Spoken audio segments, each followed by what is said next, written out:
Students, स्वागत है आपका हमारे यूट्यूब चैनल गुरेज लर्निंग हब के ऊपर। अगर आप किसी भी कॉम्पिटिटिव एग्ज़ाम की तैयारी कर रहे हो तो आप हमारे साथ जुड़ सकते हो। इसके लिए आपको हमारा यूट्यूब चैनल गुरेज लर्निंग हब चैनल को सब्सक्राइब करना होगा। हमारे चैनल को अपने फ्रेंड्स के साथ ज़्यादा से ज़्यादा शेयर करें। हाँ जी बच्चे, जो हमारी आज की क्लास है उसमें हम आपका एच टेट जो 2023 में हुआ था, हरियाणा टीचर एलिजिबिलिटी टेस्ट 2023 में जो हुआ था आपका क्वेश्चन पेपर, उसको हम एनालाइज करेंगे। उसमें से हमने आपके जो ओल्ड क्वेश्चन पेपर है उसमें से हमने आपका साइंस का जो पोर्शन है, साइंस सब्जेक्ट में से कुछ क्वेश्चंस लिए हैं जो आपके इम्पॉर्टेंट क्वेश्चंस हैं, जो आपके पिछले पेपर में पूछे गए थे। तो आज की क्लास आपके लिए बहुत यूज़फुल रहने वाली है। इस क्लास से आपको पता चलेगा कि देखो बच्चे, जो आपका सिलेबस है वो सभी स्टूडेंट्स कवर करते हैं, लेकिन पढ़ते टाइम कई बार हमारे साथ ऐसा होता है कि देखो हर कोई बच्चा है जो अपनी स्टडी को 7 से 8 आवर्स तक दे रहा है, 7-8 घंटे हर बच्चा पढ़ रहा है। अगर हम देखें मिनिमम तो 4-5 घंटे हर बच्चा पढ़ता है।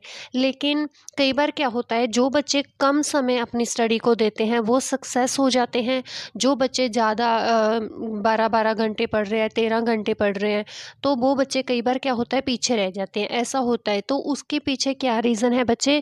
क्योंकि जो हम जिस पाथ पे हम चल रहे हैं ना, जिस रास्ते पे हम चल रहे हैं, हमें उस रास्ते के बारे में पहले पता होना चाहिए कि यहाँ यहाँ पे हमने स्टॉप करना है, यहाँ पे इस रास्ते पे मोड़ आएगा, यहाँ पे इस रास्ते पे खड्डे होंगे, हमें देखकर चलना चाहिए, इस रास्ते पे यहाँ पे डेंजर है, खतरा है, ये रास्ता बिल्कुल साफ है। मतलब मेरे कहने का क्या मीनिंग है बच्चे, कि जिस रास्ते पे आप चल रहे हो, आप आपका टेट का एग्ज़ाम है, हरियाणा टेस्ट का आप एग्ज़ाम दे रहे हो, टीचर एलिजिबिलिटी का आप टीचर बनने जा रहे हो, है ना? तो आपको पता होना चाहिए कि हमने हरियाणा में अगर टीचर लगना है तो उसके लिए कौन सा रास्ता है जो हमें अपनाना पड़ेगा, कौन से रास्ते पे हमने चलना पड़ेगा, ठीक है? रास्ते का मीनिंग है कि हमें क्या कुछ जो स्ट्रेटजीज हैं फॉलो करनी पड़ेगी, कैसे अपना सबसे पहले आप सिलेबस आप सबसे पहले आप एग्ज़ाम का जो पेपर है, आपको उसके बारे में अच्छी तरह से पता होना चाहिए कि ऐसे हम पेपर देते हैं, इसके बाद ऐसे सेकंड पेपर होगा, ठीक है? उसके बाद ये होगा, ये प्रोसेस है सारा, इसके बारे में पता होना चाहिए हमें टीच अपने जो टेस्ट दे रहे हैं। उसके बाद आपको पता होना चाहिए उसका सिलेबस क्या है, ठीक है? हम सिलेबस के लिए क्या कुछ है जो हमारे पास मटेरियल है, किस चीज़ों को हम फॉलो कर सकते हैं, कौन से सब्जेक्ट पे हमें ज़्यादा है जो ध्यान देना है, कौन-सा सब्जेक्ट हमारा है जो वीक है, ठीक है? ये कुछ कैसी बातें हैं। तो देखो, अगर आप रास्ते पे चल रहे हो, आपको पता है कि यहाँ पे खड्डा है, यहाँ पे खतरा है, तो आपको ध्यान से चलना चाहिए। इसका मीनिंग क्या है कि अगर आप अपने एचटेट पेपर की तैयारी कर रहे हो, अगर आपको पता है कि हमारी इंग्लिश, हमारी हिंदी है जो हमारी सीडीपी बहुत अच्छी है, मान लो आप साइंस के स्टूडेंट हो, है ना? तो आपको ये लगता है कि मेरा मैथ या फिर थोड़ा सा साइंस वीक है, ठीक है? आपको पता है कि यहाँ पे प्रॉब्लम है, हमें रास्ते में यहाँ पे खड्डा है, ध्यान से चलना चाहिए। तो आपको ऐसे ही अपने पेपर के बारे में पता होना चाहिए कि ये सब्जेक्ट हैं जो मेरे वीक हैं, ये मुझे एग्जाम में पीछे ला सकते हैं। तो आपको उसके ऊपर ज़्यादा ध्यान देना चाहिए, ज़्यादा फोकस देना चाहिए। जिस रास्ते पे आप चल रहे हो, आपको पता है कि खड्डा है, आप यहाँ पे गिर सकते हो, तो वहाँ पे आपको बिल्कुल ध्यान से, आराम से अपना दिमाग लगाकर, है ना, सोच समझ कर उस पे चलना चाहिए। तो मेरे कहने का मतलब यही है बच्चे, कि आप अगर अपना एग्ज़ाम दे रहे हो, ठीक है, तो सीरियस होके बिल्कुल, अगर हम मतलब आपके माइंड में ये है कि हमने टीचर बनना है, अच्छे से एग्ज़ाम देना है, ठीक है, तो सबसे पहले अपनी वीकनेस पर आप अच्छे से क्या करो, काम करो, ठीक है? कि हमारा ये सब्जेक्ट है जो थोड़ा वीक है, हमें इसको स्ट्रॉन्ग करना है, हमें इसको अच्छी तरह से करना है, ठीक है? ये हमारा सब्जेक्ट है जो अच्छा है, थोड़ी बहुत टाइम अगर हम इसको देते हैं तो हमारा अच्छे से क्लियर हो जाएगा। तो ये बहुत ज़्यादा ज़रूरी है बच्चे। कुछ मैंने क्लास स्टार्ट करने से पहले आपको कुछ ये चीज़ें बताई थी, जो आपके लिए आई थिंक यूज़फुल होंगी, ठीक है? तो हम जो 23 2023 का एग्ज़ाम है, क्वेश्चन पेपर था उसको हम एनालाइज करेंगे। इससे आपको पता चलेगा कि जो साइंस है उसमें आपको कहाँ पे दिक्कत आती है। जैसे कुछ क्वेश्चंस होंगे जो फिजिक्स के हैं, केमिस्ट्री के हैं, बायोलॉजी के हैं, तो आपको पता चलेगा कि साइंस के तीनों पोर्शंस में से 3 पोर्शन होते हैं, जैसे एज यू नो बायोलॉजी हो गया, केमिस्ट्री हो गया, फिजिक्स हो गया, ठीक है? कि आपको कहाँ पे दिक्कत आती है। केमिस्ट्री में अगर आपको दिक्कत आती है तो आप केमिस्ट्री पे थोड़ा-सा ज़्यादा ध्यान दे सकते हो, ठीक है? और जो सेकंड पॉइंट है, मेन पॉइंट, आपको एग्जामिनर का पॉइंट ऑफ व्यू पता चलेगा कि एग्जामिनर है जो आपका क्वेश्चंस पूछता है, कहाँ से क्वेश्चन पूछता है, कैसे क्वेश्चन बनाता है। देखो सिलेबस हर कोई कवर करता है, ठीक है? सिलेबस का भरपूर भंडार भरा पड़ा है, हर कोई सिलेबस को कवर करता है, इतना समुंदर भरा पड़ा है, ठीक है? हम उसकी गहराई तक जा ही नहीं सकते, कभी भी हम उसको माप नहीं सकते, ठीक है? बहुत ज़्यादा वाइड सिलेबस होता है। लेकिन हमें ये पता होना चाहिए कि ये इम्पॉर्टेंट हैं जो पॉइंट हैं, इसमें से एग्ज़ामिनर हर बार क्वेश्चन पूछता ही पूछता है। तो मैं कहूँगी, अगर आप सीरियस होकर तैयारी कर रहे हो, अगर आपको सीरियस जॉब लेनी है, अगर आप अपनी जॉब को लेकर बिल्कुल है ना मीन्स पूरा आपको कंसंट्रेशन है जो अपने सिलेबस पे है, अगर आप बिल्कुल सीरियस होकर जॉब लेना चाहते हो, तो आप एक बार जो प्रीवियस ईयर पेपर हैं उसको ज़रूर एनालाइज करें, क्योंकि आपको एग्जामिनर का पॉइंट ऑफ व्यू पता चलेगा। ठीक है बच्चे? देखो जैसे इंटरव्यू के टाइम पे हम अपने जो होता है, स्टूडेंट होता है, ठीक है, तो हम उसको एनालाइज करते हैं। वैसे ही हमें मतलब क्या है, जो अपने पेपर को एनालाइज करना है, अपने एग्जामिनर को जो पेपर सेट कर रहा है उसको एनालाइज करना है कि कैसे वो क्वेश्चन पूछता है, कहाँ से पूछता है। अगर आपको क्वेश्चन है जो डिफ़िकल्ट लग रहा है, इट मीन्स आपका वो वाला टॉपिक है जो वीक है, आप उसको साइड में नोट कर सकते हो, उस पे अच्छे से काम करो, उसको अच्छे से मीन्स पढ़ो, रीड करो, उसकी प्रैक्टिस करो। अगर आपको क्वेश्चंस ईज़ी लग रहे हैं तो आपकी तैयारी है जो बहुत अच्छी है, जो वेरी गुड है। तो आप है जो ज़्यादा से ज़्यादा क्वेश्चन और क्या कर सकते हो, प्रैक्टिस कर सकते हो, ठीक है? तो चलो हाँ, है जो हम आपकी आज की क्लास है जो स्टार्ट करते हैं फर्स्ट क्वेश्चन के साथ। ये हमारा टेलीग्राम ग्रुप है बच्चे। कई बार जो बच्चों के, जैसे मैंने इसके पहले है जो आपकी पीटेट की जो आपका एक फ्री ऑफ कॉस्ट है जो बैच दिया था, जिसमें हमने सीडीपी, साइंस हो गया, मैथ हो गया, पंजाबी पेडागोजी हो गया, इंग्लिश पेडागोजी हो गया, ईवीएस हो गया, ठीक है? ये सभी सब्जेक्ट के ऊपर है जो हमने क्लासेस दी थी, बिल्कुल फ्री ऑफ कॉस्ट है, आप जाकर हमारे चैनल पे देख सकते हो।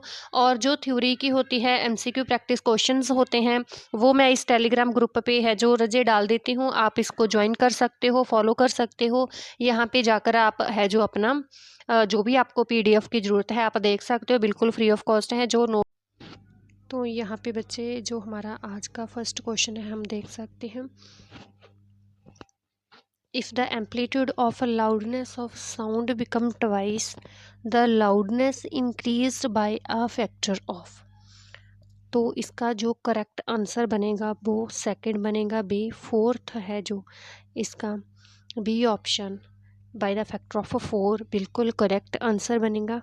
इसकी एक्सप्लेनेशन में हम देख सकते हैं, if the amplitude of sound become twice its original value, अगर हमारा एम्पलीट्यूड है जो ओरिजिनल वैल्यू से ट्वाइस हो जाता है, दुगना हो जाता है, तो जो लाउडनेस है वो इंक्रीज़ हो जाती है बाय द फैक्टर ऑफ 4, वो 4 गुना हो जाती है। अगर हमारा एम्पलीट्यूड है जो वो 2 गुना बढ़ जाता है, तो हमारा जो लाउडनेस है रजे वो कितने गुना बढ़ जाती है, 4 गुना बढ़ जाती है, ठीक है? ऊंची आवाज़ आप ऐसे ही याद कर सकते हो कि एम्पलीट्यूड ट्वाइस हो गया, दुगना हो गया, तो लाउडनेस है जो 4 गुना बढ़ जाएगी। ठीक है बच्चे? तो यहाँ पे हम देख सकते हैं जो एल है रजे रिप्रेजेंट कर रही है आपके लाउडनेस को, जो ए रिप्रेजेंट कर रहा है एम्पलीट्यूड को, ठीक है? ये क्या है, लाउडनेस है, ए जो है एम्पलीट्यूड है। लाउडनेस क्या होता है रजे, एम्पलीट्यूड के स्क्वायर के क्या होता है, प्रोपोर्शनल होता है, ठीक है? ये आपको याद करना पड़ेगा, बहुत ही ज़्यादा इंपॉर्टेंट है। सी टेट में है जो ये डायरेक्ट पूछा गया था, इसका फॉर्मूला ऐसे ही डायरेक्ट पूछ लिया था, ठीक है? तो जो एम्पलीट्यूड होता है स्क्वायर होता है प्रोपोर्शनल टू द लाउडनेस, ठीक है ना जी? तो यहाँ पे एक इम्पॉर्टेंट आपकी बुक में दिया गया था, ये मुझे बहुत ज़्यादा इम्पॉर्टेंट लगा, इसीलिए मैंने आपकी जो पीडीएफ में ऐड किया है। इसकी आप जो अगर आप पीडीएफ लेना चाहते हो तो हमारे टेलीग्राम ग्रुप पे ले सकते हो, ये आप नोट कर सकते हो। जो पॉइंट टू पॉइंट इम्पॉर्टेंट बातें हैं रजे, वो ही मैंने अपनी पीडीएफ में है जो ऐड की हैं, ठीक है? आपके काम की हैं। जो loudness of sound is proportional to the square of amplitude. जो लाउडनेस होता है रजे साउंड का, ठीक है, लाउडनेस है वो क्या होती है, प्रोपोर्शनल होती है to the square of amplitude. जैसे कि हमने पढ़ा है कि लाउडनेस है रजे वो क्या है, प्रोपोर्शनल है to the square of amplitude, ठीक है रजे। तो यहाँ पे एग्जांपल दी गई है कि if the amplitude become twice, अगर एम्पलीट्यूड है जो दुगना हो रहा है, अगर हम एम्पलीट्यूड को दुगना कर देते हैं, जो लाउडनेस होती है रजे वो 4 गुना क्या हो जाती है, इंक्रीज हो जाती है, 4 गुना बढ़ जाती है, ठीक है बच्चे। जो लाउडनेस होती है रजे इसको हम एक्सप्रेस करते हैं, मेज़र करते हैं किसकी यूनिट में, डेसिबल की यूनिट में। बहुत इंपॉर्टेंट पॉइंट है रजे। यहाँ से आपके देखो जो 2 क्वेश्चंस बन गए हैं पक्के, ठीक है। एम्पलीट्यूड क्या होता है, स्केयर होता है to the proportional of loudness, ठीक है। अगर हम एम्पलीट्यूड को 2 गुना बढ़ाते हैं तो लाउडनेस 4 गुना बढ़ जाती है। फर्स्ट हो जाए आपका ये क्वेश्चन यहाँ से रेडी हो गया। सेकंड हो गया रजे कि हम लाउडनेस को कैसे एक्सप्रेस करते हैं, कैसे मेज़र करते हैं, तो डेसिबल के फॉर्म में हम इसको मेज़र करते हैं। 2 क्वेश्चन आपके यहाँ से पक्के हो गए, बाकी और करते हैं। देखो यहाँ पे रजे कुछ इस टेबल में से जो क्वेश्चन है हर बार बनता है, बहुत इंपॉर्टेंट टॉपिक है, टेबल है, आप इसको ध्यान से अच्छे से पढ़ लो, नोट कर सकते हो, ठीक है। देन आप लेटर ऑन क्या कर सकते हो, इसकी रिवीजन कर सकते हो। जो नॉर्मल ब्रीथिंग होती है रजे उसकी लाउडनेस होती है जो 10 डेसिबल में हम मेज़र करते हैं। 10 डेसिबल की उसकी जो नॉर्मल ब्रीथिंग का क्या होता है, रेट होता है। जो सॉफ्ट विस्पर होता है 5 मीटर के जो डिस्टेंस पर होता है वो 30 डेसिबल पे होता है रजे, ठीक है। जो नॉर्मल कन्वर्सेशंस होती है हमारी 60 डेसिबल की होती है। जो बिजी ट्रैफिक होता है वो 70 डेसिबल का होता है। एवरेज फैक्ट्री होती है जो 80 डेसिबल। जैसे जैसे डेसिबल की जो फॉर्म है रजे, जो नंबरिंग है वो इंक्रीज हो जाएगी, 10 से 30, 30 से 60, 70, 80, 90, 100, ऐसे डेसिबल है जो इंक्रीज होता जाएगा मेजरमेंट में अगर लाउडनेस का। तो इससे क्या है, उतना ही हमें पेनफुल होता रहेगा, उस उतनी ही ज़्यादा नॉइस पोल्यूशन, शोर हम कह सकते हैं कि शोर शराबा बिल्कुल क्या होता है, बढ़ता जाता है जैसे जैसे लाउडनेस रजे ऊंची आवाज़ बढ़ती जाती है, ठीक है रजे। तो देखो यहाँ पे है जो रजे बताया गया कि 80 डेसिबल पे जो नॉइस है वो बिकम फिजिकली क्या होती है, पेनफुल होती है। जैसे कि मैंने बताया है आपको कि जैसे जैसे ये टेबल है जो इंक्रीज होता जाएगा वैसे ही जो हमारी नॉइज है, शोर शराबा है, वो हमारे हमें क्या होता है, फिजिकली क्या होता है, पेनफुल होता है। उससे हमें बेटर फील नहीं होता, हमारे कान दुखने लग जाते हैं, मीन्स हमें फिजिकली प्रॉब्लम आने लग जाती है जैसे जैसे डेसिबल की रेंज इंक्रीज होती जाती है, ठीक है। तो इससे क्वेश्चन बन सकता है, इसमें से पूछ सकते हैं कि नॉर्मल कन्वर्सेशन कितने डेसिबल पे होती है, 60 पे होती है। नॉर्मल ब्रीथिंग, ठीक है, जैसे हम अपने जो है सांस को अंदर लेके जाते हैं, बाहर इनहेल करते हैं, एक्सहोल करते हैं, ठीक है, तो वो 10 डेसिबल पे होता है। ऐसे आप इसको याद कर सकते हो। यहाँ से डायरेक्ट क्वेश्चन है रजे जो आपका क्या होता है, बन सकता है। इंपॉर्टेंट है जो आपका ये वाला पेज आपकी बुक में दिया गया था, इसको मैंने यहाँ पे ऐड कर लिया है। आप स्क्रीनशॉट ले सकते हो, नोट कर सकते हो, पीडीएफ से पढ़ सकते हो, जैसे भी आप चाहो कर सकते हो, लेकिन कर ज़रूर लेना, यहाँ से क्वेश्चन आपका बन सकता है, इंपॉर्टेंट है। देखो नेक्स्ट क्वेश्चन है रजे आपका, range of gravitational force. Gravitational force की रेंज बतानी है तो रजे इनफाइनाइट होती है। बी ऑप्शन यहाँ पे आपका बिल्कुल क्या बन जाएगा, करेक्ट बन जाएगा बच्चे। इसकी एक्सप्लेनेशन देख सकते हैं कि इससे रिलेटेड और कैसे क्वेश्चन बन सकता है, ठीक है। तो रेंज ऑफ ग्रेविटेशनल फोर्स की होती है रजे इनफाइनाइट होती है, ठीक है। यहाँ पे देखो एक क्यूट सा छोटा सा बच्चा है, ठीक है, जो अपनी बॉल है उससे खेल रहा है, ठीक है, ऊंचा आसमान में उसको फेंक रहा है। तो यहाँ पे देखो जो ऊंचे अगर हम बॉल को फेंकते हैं तो नीचे वो क्या होती है, ग्राउंड लेवल पे आ जाती है। कोई भी चीज़ है रजे हम अगर हम उसको मीन्स ऊंचे फेंक देते हैं, ठीक है, आसमान की तरफ, तो वो क्या होती है, नीचे आती है, ठीक है। तो a ball thrown in the air come back to the surface due to earth's gravity. कहते अगर हम किसी भी बॉल को एयर पे थ्रोन करते हैं, ठीक है, गिराते हैं, तो वो क्या होती है, कम बैक हो जाती है, वापिस आ जाती है सरफेस पे, हमारी धरती पे, अर्थ पे वापिस आ जाती है। क्यों आती है, क्योंकि रजे अर्थ की ग्रेविटी के वजह से, ठीक है। जो अर्थ है हमारी, ये एक फोर्स लगाती है, उसको हम ग्रेविटेशनल फोर्स कहते हैं, ठीक है। उसकी वजह से कोई भी जो चीज़ अगर हम एयर में फेंकते हैं तो वो क्या होती है, नीचे आती है। अट्रैक्टिव फोर्स लगता है, जो हमारी अर्थ है उसको अपनी ओर क्या करती है, नीचे की तरफ अट्रैक्ट करती है, ठीक है है बच्चे, इसकी थोड़ी सी और एक्सप्लेनेशन जो मैंने ऐड की है, ठीक है, इससे रिलेटेड, इस क्वेश्चन से रिलेटेड अगर एग्जामिनर को क्वेश्चन बनाना हो तो यहाँ से बना सकते हैं। It means that the force of gravity between the two objects, ठीक है, जैसे ये वाला एक पर्सन हो गया, ये एक बॉल होगी, दोनों क्या हो गए, दो ऑब्जेक्ट हो गए, एक वन ये हो गया बॉय क्यूट सा छोटा सा बच्चा, एक सेकंड ये बॉल होगी, ठीक है, दो ऑब्जेक्ट हैं हमारे पास। तो इन दोनों के बीच में क्या है, फोर्स लग रही है, एक ग्रेविटी की फोर्स, ठीक है। नेवर ट्रूली डिसअपियर मीन्स क्या है कि रजे ये जो दो ऑब्जेक्ट है, तो सबसे पहले आपने ये याद रखना है, यहाँ से देखो, यहाँ से छोटा सा क्वेश्चन बन सकता है। एक लाइन में ना कई बार इंपॉर्टेंट पॉइंट छुपे होते हैं, हम उसको इग्नोर कर देते हैं, हमारे लिए ऐसे होता है कि चलो पढ़ लिए, अच्छा ठीक है, इजी सा है, यहाँ से कौन सा क्वेश्चन बनेगा। लेकिन जब हम एग्जाम में पेपर में बैठे होते हैं, तभी कई बार आपने देखा हो कि छोटी सी बिल्कुल नॉर्मल सी जो हम डेली यूज में सुनते रहते हैं जिस चीज को, है ना, तो वहां पे जाकर वो ही क्वेश्चन अटक जाता है, बिल्कुल इजी सा, कई बार हम ज्यादा डिफिकल्ट कर देते हैं लेकिन बिल्कुल इजी सा रह जाता है, ठीक है। तो यहाँ पे देखो कि जो ग्रेविटेशनल फोर्स है ना, यहाँ पे आप देख सकते हो कि हमेशा टू ऑब्जेक्ट के बीच में लगता है। देखो यहाँ से क्वेश्चन निकल गया ना, एक लाइन में, फर्स्ट लाइन में आपने आई थिंक इसको ऐसे इग्नोर कर दिया होगा। It means that the force of gravity between two objects never truly disappear, ठीक है, कि दो ऑब्जेक्ट के बीच में जो क्या होता है, ग्रेविटेशनल फोर्स लगता है, वो कभी डिसअपियर नहीं होता, ठीक है, कभी खत्म नहीं होगा। हमने ऐसे पढ़ लिया, लेकिन यहाँ से ही एक क्वेश्चन निकल गया कि जो ग्रेविटेशनल फोर्स होता है रजे, जो अर्थ लगाती है हर एक ऑब्जेक्ट पे, नो लिविंग है, लिविंग है, ठीक है, तो जो फोर्स लगाती है वो कभी भी डिसअपियर नहीं होता, कभी भी खत्म नहीं होता, ठीक है। और जो फोर्स है ग्रेविटेशनल फोर्स, वो हमेशा दो ऑब्जेक्ट के बीच में लगता है, ठीक है। जैसे ये एक बच्चा हो गया जिसने बॉल को ऊपर की तरफ फेंका आसमान में, एयर में, और वो नीचे आ गई, ठीक है, और इस बॉल पे और इस बच्चे पे क्या हुआ, ग्रेविटेशनल फोर्स जो अप्लाई हुआ, ठीक है। तो जो फोर्स ऑफ ग्रेविटी है रजे, तो वो क्या होता है, टू ऑब्जेक्ट के बीच में लगता है, कभी भी डिसअपियर नहीं होता। Even at the vast distance, हम कितने भी दूर चली जाएं, कितना भी हमारा ज़्यादा डिस्टेंस हो, वो क्या नहीं होता रजे, डिसअपियर नहीं होता। वाइल द फोर्स क्या हो जाता है, वीक हो जाता है विद द डिस्टेंस। जैसे कि देखो इस बच्चे ने यहाँ से बॉल फेंकी, इन दोनों के बीच में क्या है, जो डिस्टेंस कम है, तो जो फोर्स ऑफ अट्रैक्शन है, ग्रेविटेशनल फोर्स है, ज़्यादा है, ठीक है। जैसे जैसे रजे क्या होता है, देखो यहाँ पे बॉल है, तो इसका ग्रेविटेशनल फोर्स जो अर्थ के सरफेस के से क्या है, बिल्कुल स्ट्रांग है। जितनी जितनी ये दूर जाती जाएगी, उतना उतना ग्रेविटेशनल फोर्स क्या होता होता जाएगा रजे, वीक हो जाएगा, ठीक है। जैसे ये बॉल यहाँ पे है, मीन्स ये डिस्टेंस बहुत ज़्यादा है, ठीक है, तो जो ग्रेविटेशनल फोर्स है वो वीक हो जाएगा, कमज़ोर हो जाएगा, लेकिन ऐसा नहीं है, ऐसा बिल्कुल नहीं है कि वो बिल्कुल भी नहीं लगेगा, ठीक है। समझ आ गई आपको कि एक बॉल यहाँ पे है तो उसका ग्रेविटेशनल फोर्स अर्थ के साथ ज़्यादा है एज कम्पेयर टू जो बॉल यहाँ पे है, ये वन है, ये टू है, ठीक है बच्चे।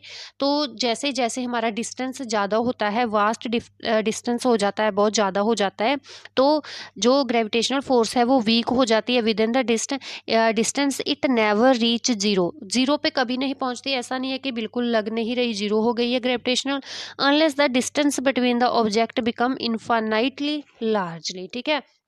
इनफाइनाइट तक है रजे, जो ग्रेविटेशनल फोर्स की रेंज होती है, हमने पढ़ी है, इनफाइनाइट होती है।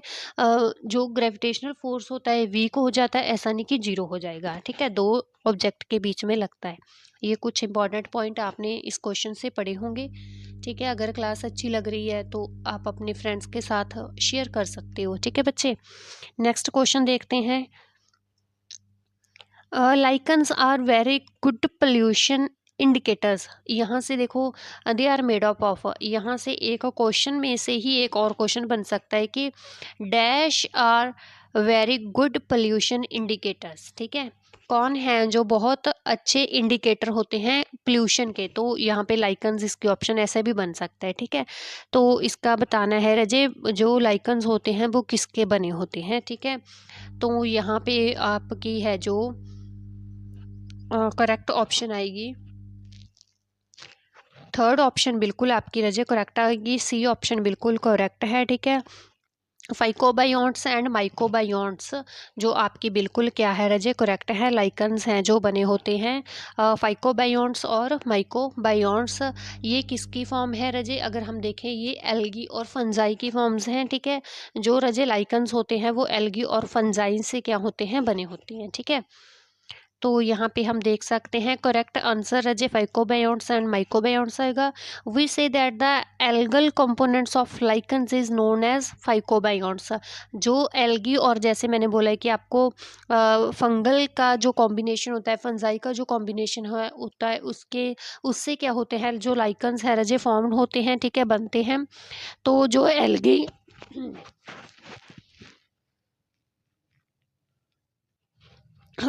सॉरी, जो एल्गल कंपोनेंट्स होते हैं लाइकन्स के रजे उसको हम फाइकोबायोन्ट्स कहते हैं। जो फंगल कंपोनेंट्स होते हैं लाइकन्स के उसको हम क्या होते हैं, जो माइकोबायोन्ट्स कहते हैं, ठीक है। नेक्स्ट हम इसमें थोड़ी सी और इम्पॉर्टेंट इन्फॉर्मेशन आपकी जो ऐड की है आप देख सकते हो यहाँ पे। लाइकन्स होते हैं रजे गुड इंडिकेटर्स होते हैं पोल्यूशन के, स्पेसिफिकली क्या होता है एयर पोल्यूशन के, ठीक है, जो इंडिकेट करते हैं एयर पोल्यूशन को किसी भी एरिया के, ठीक है। तो वो लाइकन्स करते हैं because they are highly sensitive to atmospheric pollutants. क्यों करते हैं रजे, क्योंकि ये क्या होते हैं जो लाइकन्स होते हैं हाईली सेंसिटिव होते हैं एटमॉस्फेरिक पोल्यूशंस की तरफ। तो जैसे कि हो गया सल्फर डाइऑक्साइड्स जो है इसके एग्जांपल्स हैं, ठीक है। ये किसके बने होते हैं, they are made up of symbiotic relationship होता है फंगस का और एल्गा का। जैसे कि मैंने पहले भी बताया था कि जो लाइकन्स होते हैं ये फंगस और एल्गी दोनों के कॉम्बिनेशन से बने होते हैं, सिम्बायोटिक रिलेशनशिप होता है। तो यहाँ पे आप देखो कि सिम्बायोटिक रिलेशनशिप क्या है, जैसे कि दो ऑब्जेक्ट हैं, ठीक है, कोई भी दो लिविंग ऑर्गेनिज्म है, ठीक है। एक लिविंग ऑर्गेनिज्म जो फर्स्ट है ये दूसरे के ऊपर क्या है डिपेंड हो रहा है, ठीक है, इसके ऊपर रह रहा है। तो ये जो फर्स्ट है देखो क्या हो रहा है दूसरे के ऊपर रह रहा है, ठीक है, ये इसके ऊपर डिपेंड है। तो जो सेकंड वाला है अगर ये इसको रहने के लिए फर्स्ट वाले को हैबिटेट प्रोवाइड कर रहा है, ठीक है, उसको रहने की परमिशन दे रहा है, तो ये क्या करेगा जो फर्स्ट है उसके लिए भी क्या होगा बेनिफिशियल होगा। ये सेकंड वाला है उससे कुछ ना कुछ न्यूट्रिएंट्स हो गया, कुछ ना कुछ एंजाइम्स, मतलब ऐसी चीज़ें हैं जो क्या करेगा इससे कंज्यूम करेगा, ठीक है। जैसे कि दो चीज़ों के, जैसे कि हमने अगर हम यहाँ पे एग्जांपल मैं देकर आपको बताऊँ कि जैसे एक स्टूडेंट है, एक बच्चा है जो स्टडी के लिए बाहर जाता है, ठीक है, किसी के घर में क्या होता है वो रेंट पे रह रहा है, ठीक है, दो चीज़ों के बीच में क्या हुआ है कॉम्बिनेशन हुआ है। तो देखो जो रिलेशनशिप हुआ है, ठीक है, एक किसी के घर पे जाकर एक रूम में रह रहा है। तो देखो रूम जो यहाँ पे पर्सन है जो आपको एक पीजी रेंट पे रूम जो प्रोवाइड कर रहा है, तो उसको आप क्या दोगे, मनी दोगे, पैसा दोगे, उसके काम आएगा, ठीक है। तो देखो इसके लिए भी बेनिफिशियल हो गया, जो आपको हाउस दे रहा है सॉरी आपको रूम दे रहा है रहने के लिए, तो उसके लिए बेनिफिशियल हो गया क्योंकि उसको मनी बन रही है, पैसा बन रहा है, ठीक है, आप उसको रेंट दे रहे हो। तो आपके लिए भी बेनिफिशियल हो गया कि आपको रहने के लिए वहाँ पे क्या मिल गई, जगह मिल गई जहाँ पे आप पढ़ाई कर सकते हो, स्टडी कर सकते हो, जो आपका जो भी एम है वो आप कर सकते हो, ठीक है। तो वो आपके लिए भी बेनिफिशियल हो गया क्योंकि आपको उसकी ज़रूरत थी, रहने की ज़रूरत थी, तो आपके लिए वो बेनिफिशियल हो गया, ठीक है। तो आप एक दूसरे को क्या कर रहे हो वहाँ पे बेनिफिट दे रहे हो। तो ये रिलेशन के शिप क्या हो गया, सिम्बायोसिस रिलेशनशिप हो गया, जिसमें दोनों के क्या होता है रजे, दोनों अपनी अपनी तरफ से क्या करते हैं, कुछ कंट्रीब्यूशन करते हैं और दोनों को ही उस चीज़ का क्या होता है यूज़ होता है, ठीक है बच्चे। तो यहाँ पे आप जो फंगस और एल्गल की जो लाइकन्स हैं आप देख सकते हो, ये वाले लाइकन्स होते हैं, ठीक है। इसके बीच में क्या होता है जो सिम्बायोटिक रिलेशनशिप होता है। नेक्स्ट क्वेश्चन है जो हमारा आज का, the chief producers in oceans are, जो चीफ प्रोड्यूसर्स होते हैं रजे,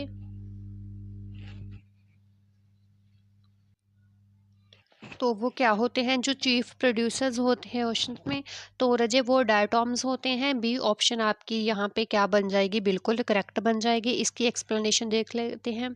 the chief producers in the oceans are diatoms. तो जो डायटॉम्स होते हैं रजे ये क्या होते हैं, फोटोसिंथेटिक होते हैं, सिंगल सेल्ड होते हैं ऑर्गेनिज्म, ठीक है रजे, ये आप देख सकते हो कि ओशंस में पाए जाते हैं।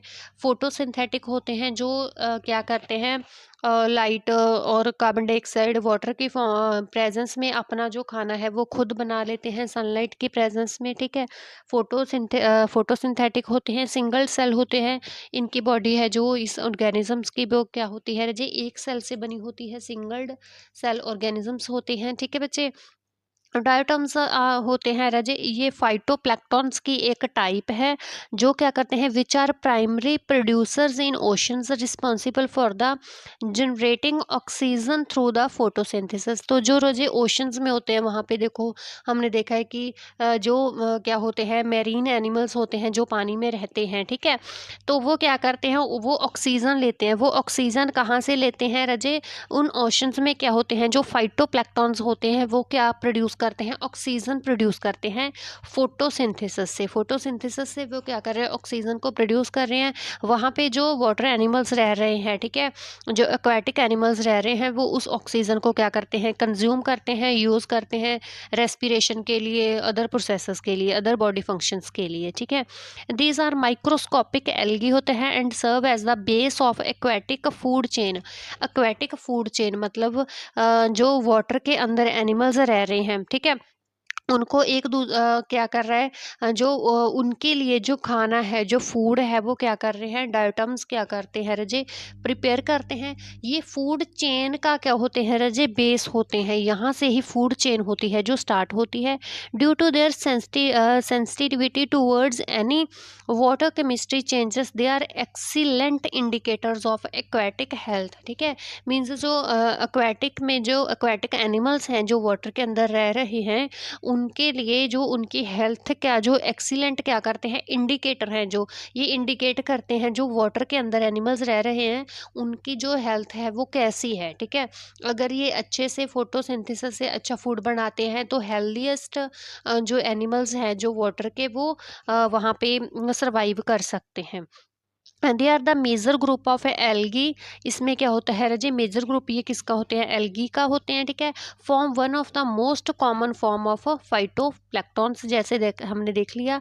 हैबिटेट्स होता है रजे, they are found in almost every aquatic environment में, ठीक है। जो क्या होते हैं, इनका हैबिटेट होता है, प्रेजेंस होते हैं, इंक्लूडिंग फ्रेश वाटर होते हैं, मैरीन वाटर्स में ये क्या होते हैं, डायटम्स रजे प्रेजेंट होते हैं, ठीक है। जो एक्वेटिक हेल्थ को इंडिकेट करते हैं, ठीक है, कि कैसे वो है। और बेस है रजे, ये एक्वेटिक फूड चेन का ये क्या है, बेस है। डायटम्स होते हैं रजे, इनके क्या होता है, वह cell walls made of silica की जो सेल वॉल होती है ये बनी होती है, ठीक है। Each species has a distinct pattern of tiny holes in the cell wall, उसको हम फ्रिस्टल्स कहते हैं, through which they observe nutrient and get rid of waste. तो जो डायटम्स होते हैं रजे, इसकी बॉडी के अराउंड क्या होती है, जो सेल वॉल बनी होती है उसके अंदर क्या होते हैं, छोटे छोटे टाइनी होल्स होते हैं, जिससे वो क्या करते हैं रजे, कोई भी न्यूट्रिएंट को ऑब्जर्व करते हैं बाहर वाटर से, मैरीन से, और अपनी बॉडी से वेस्ट मटेरियल इस होल्स इन होल्स की हेल्प से ही क्या करते हैं, बॉडी से बाहर निकाल देते हैं, रिमूव आउट कर देते हैं। Collective they are responsible of generating 50% of oxygen produce globally each year. ये हर साल क्या करते हैं, 50% ऑफ ऑक्सीजन है क्या करते हैं, प्रोड्यूस करते हैं। यहाँ पे आप रजे ये डायोटॉम्स की देख सकते हैं। यहाँ पे मैंने उनकी जो इमेज है ऐड की है। ये क्या है, डायोटॉम्स हैं जो मैरीन और फ्रेश वाटर में रहते हैं, ठीक है। ये क्या करते हैं, ऑक्सीजन जो वाटर के अंदर जो एनिमल्स रह रहे हैं उनके लिए ऑक्सीजन प्रोड्यूस करते हैं, उनकी हेल्थ के इंडिकेट होते हैं। यूनिसेलुलर होते हैं, माइक्रोस्कोपिक होते हैं, सिंगल्ड सेल होते हैं, ठीक है। और जो फाइटोप्लैंक्टन की एक क्या है, टाइप है। इनकी बॉडी होती है जो सेल वॉल की बनी होती है, उसके ऊपर टाइनी होल्स होते हैं छोटे छोटे, जिसके हेल्प से क्या करते हैं, वो किसी भी चीज़ को वाटर से, न्यूट्रिएंट को वाटर से ऑब्जर्व करते हैं और जो वेस्ट मटेरियल होता है उससे बाहर निकाल देते हैं। सेल वॉल के जो टाइनी होल्स होते हैं उसको हम फ्रिस्टल्स बोलते हैं, ठीक है जी। नेक्स्ट है जो आज का हमारा क्वेश्चन, आप यहाँ पे देख सकते हो बच्चे। The wall of elementary kanal, the wall of elementary canal possess four layers, which of the following is correct sequence। जो हमारी एलिमेंट्री कैनाल होती हैं उसके जो क्या होता है रजे, 4 वॉल्स होती हैं उसकी, ठीक है, प्रोटेक्शन के लिए। तो उनका जो करेक्ट सीक्वेंस बताना है हमें कि कौन कौन सी होती है। तो देखो रजे, सबसे पहले होती है रजे म्यूकोसा होती है, नेक्स्ट होती है जो सब म्यूकोसा। तो देखो फर्स्ट म्यूकोसा इसमें है, इसमें नहीं है, तो आप इसको कट कर सकते हो। म्यूकोसा फर्स्ट होती है, नेक्स्ट होती है रजे सब म्यूकोसा होती है, तो ये वाली ऑप्शन कट जाएगी। फोर्थ में देख रहा है, बिल्कुल करेक्ट बन जाएगा आपका। फर्स्ट होती है म्यूकोसा होती है, सेकंड होती है रजे सब म्यूकोसा होती है, ठीक है, मस्कुलरिस होती हैं ते एंड जो नेक्स्ट है सिरोसा होती है, ठीक है रजे।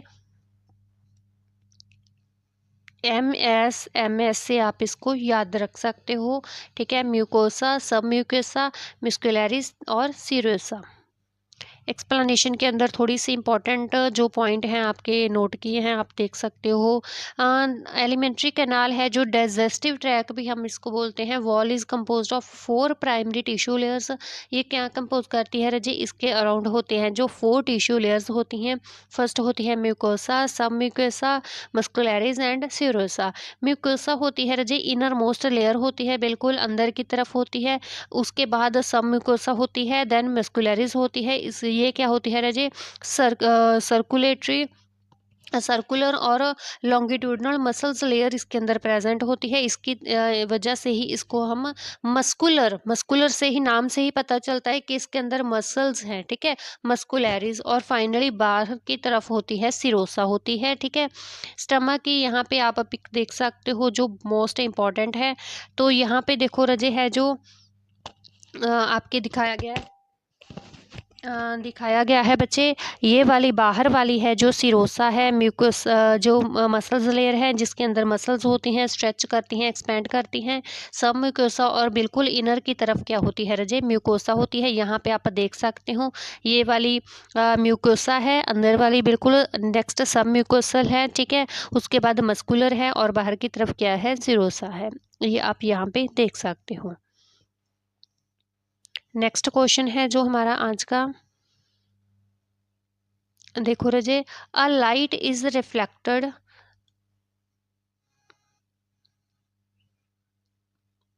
A light is refracted through a prism.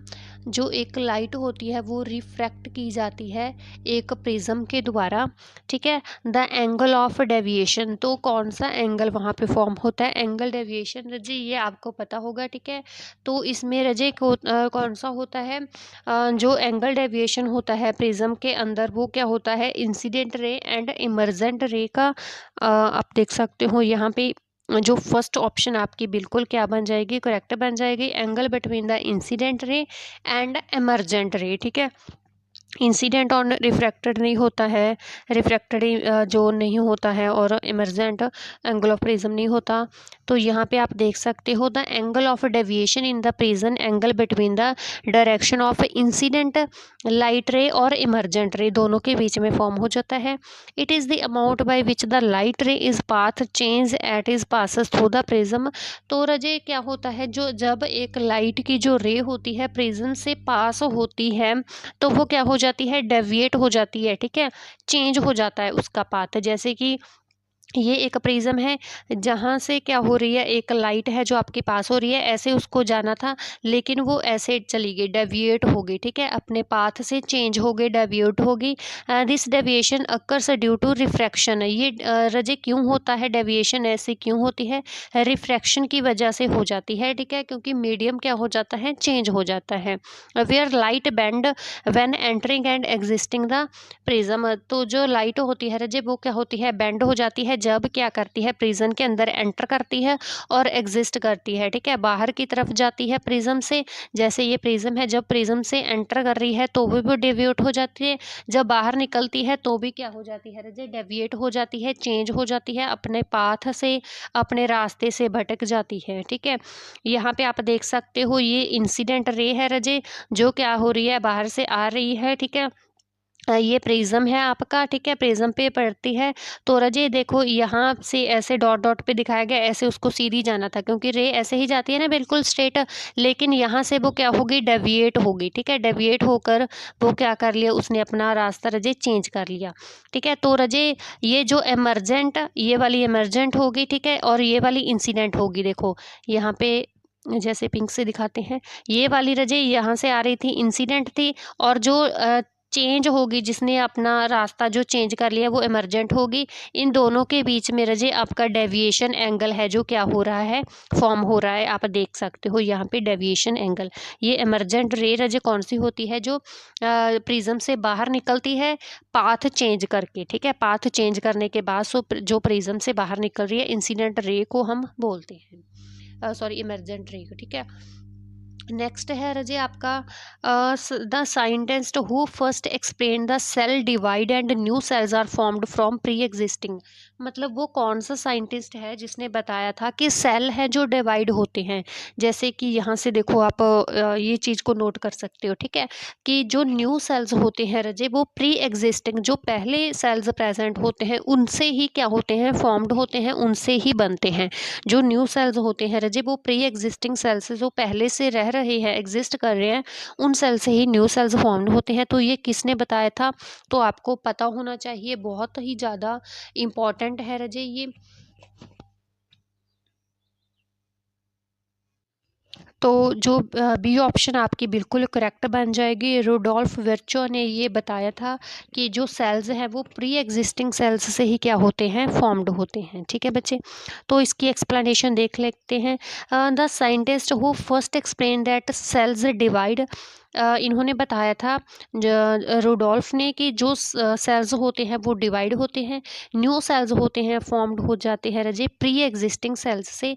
ये किन्होंने बताया था, रुडोल्फ वेर्चर ने बताया था। ये उनकी फोटो है, आप देख सकते हो रुडोल्फ जी की। तो यहाँ पे कुछ इम्पॉर्टेंट पॉइंट्स थे, ये इम्पॉर्टेंट पॉइंट्स हैं जो आपके और क्वेश्चंस बने हैं इनमें से, वो ही मैंने आपके यहाँ पे ऐड ऑन किए हैं। While Schleiden and Schwann are the credited with formulating the initial cell theory. तो यहाँ पे आपको देखो ये पूछ सकते हैं, ये इम्पॉर्टेंट जो आपका रजे यहाँ से बन सकता है क्वेश्चन।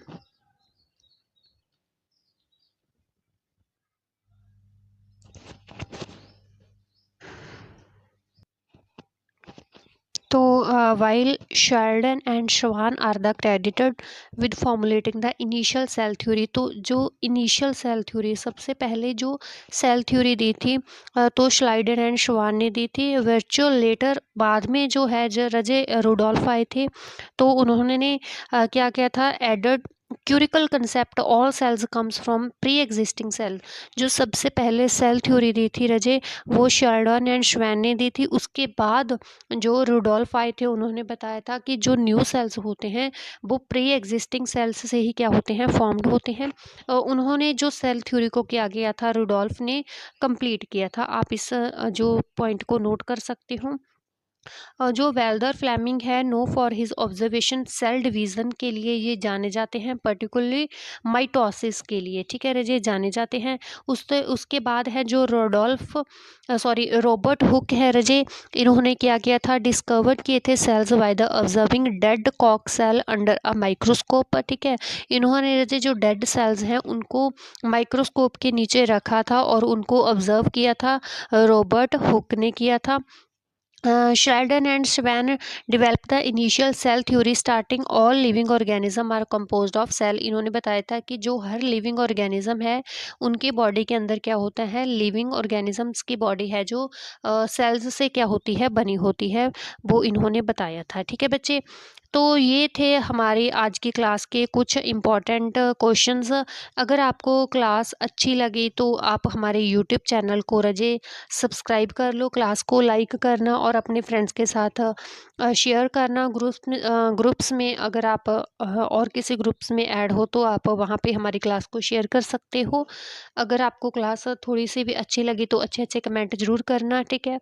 ये मेरी छोटी सी कोशिश थी एक, हम कोशिश करेंगे और अच्छे से अच्छे आपके लिए क्वेश्चंस लाने को, ठीक है। ऐसे ही हम पेपर को एनालाइज करते जाएंगे और धीरे धीरे करके जो हम अपनी मंजिल तक पहुंच जाएंगे, सक्सेसफुल होंगे बिल्कुल, ठीक है। अच्छे से मन लगाकर बिल्कुल आप कंसंट्रेशन के साथ पढ़ो, ठीक है। अपना पूरा ध्यान है जो अपना पूरा फोकस अपने एग्ज़ाम की तरफ रखो।